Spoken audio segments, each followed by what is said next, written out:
Good leadership, Spirit-led leadership, does not lead with that iron fist. Jesus doesn't lead us like that, does he? Good leadership listens to those who are their quote-unquote subordinates. Good leadership realizes, I might be wrong.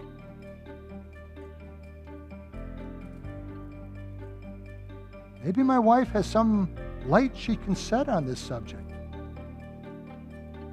Oh, I believe that I need accountability and I might be making mistakes and I have blind spots in my lives, but I'm not going to expect my wife to be that. What?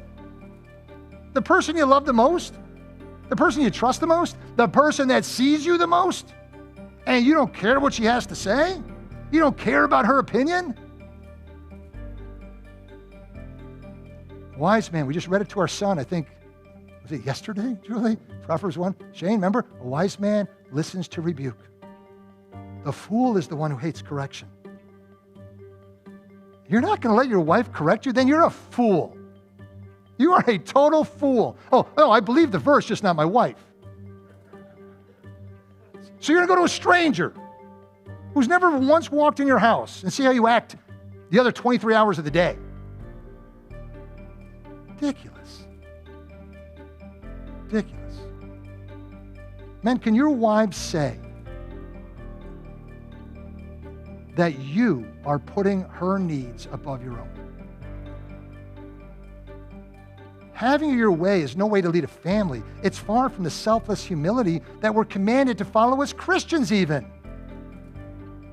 Where in the world does it say you can just be the boss of everybody? Where does it say that? If the example is Jesus, did Jesus do that? No, Philippians 2. He emptied himself. He took on the form of a bondservant. He was made in the likeness of men. He was being found in the appearance of man. He humbled himself by becoming obedient to the point of death, even death on a cross. What was in that for Jesus? Yeah, I'll leave the worship of angels, glory with the Father, and I'll be forsaken by him, and I'll have nails driven through my hand, I'll have a crown placed upon my head, and I'll suffer on a cross for 6 hours while God forsakes me. Yeah. I don't want to go, but what? Not my will, but your will be done. I guess you're a better leader than Jesus then, right? Good leadership listens and talks and is open to new ideas. But also good leaders, as in this case, good husbands, know what they cannot compromise. If I stopped here and just said, guys, just give in your wives, well, now you're not a leader anymore. You got to know there's certain things I can give into. I want the kitchen yellow. She wants it pink. Let her have it pink. I want a 60 degrees. She wants a 62 degrees. Let her have a 60. That's what leaders do. But there are some times when you got to put your foot down and say, this is where we need to be. Because when it comes to spiritual matters, that's what we're talking about here. Spiritual matters. I get the new car every year and you just keep getting the one that I don't want next year. No. Spiritual matters. The man, if God is calling him to do something for the family, puts his foot down and does not compromise that. So I'm speaking to two different kinds of guys now, right? The sinful chauvinist, and I'm speaking to the deadbeat guys. If you're there, I hope that hit on one of those two fronts. I'm not going to let my family disobey the Lord because my wife might want to disobey the Lord. My wife says, I think we need to just kind of kick back our church attendance, and instead of showing up every week, let's just show up once a month. Pastor Randy said, I got to prefer her. Give her what she needs, man. Yeah, okay, if that's what you say, honey. I'm Adam now, right?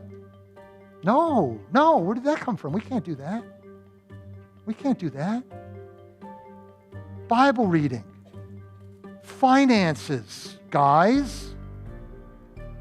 Thankfully, my wife does a better job at that stuff than I do, and she probably likes it maybe like this much more than I do, but she does it. I'm still responsible. Here's a good one. Attitudes within the home. And Julie, and you got 2 kids in there, right? They could testify how many times, Natalie, have we said, okay, family meeting. I don't like where this is going. There's just an attitude of of disrespect going through this family. I don't sense a loving, kind response in the way you guys have been talking to mom and dad. I sense a little bit of a pull toward the things of the world, and that's not the way we do it here, guys. Right? We've got to talk about this. That's on me, guys. That's on me. Discipline of the children. It's pure chauvinism, guys, when we think that because our wife is called to submit, that it means we can get our own way. That shames God's word.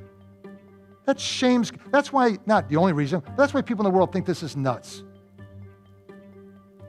Because when guys act that way, it is nuts. It's not a license to get everything you want. All that does is give you an opportunity to live out your sinful flesh. What does God call us to do? Prefer other people more than we do ourselves. To love people. To care for them, to be kind to them, to be more giving than we are taking. And all of a sudden now, none of those principles apply because she's got to submit. It's insanity. It is so sinful. It is totally walking in the flesh.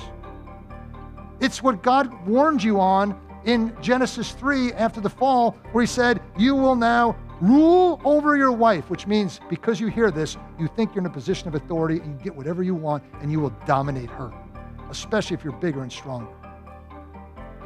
That's a sinful tendency, men, that we all have.